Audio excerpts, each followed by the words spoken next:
Получились вот такие белые матовые потолочки. Это у нас прихожая, два светильничка побольше.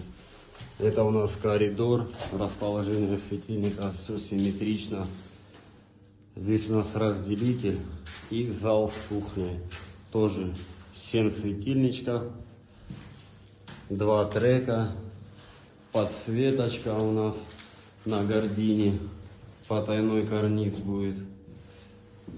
По заказу клиента сделали вплотную. Здесь уголочек вот такой. В дальнейшем будет люстрочка. По периметру молдинг ставим, черные светильнички. И здесь под выдержку вот такие ободики сделали грамотные.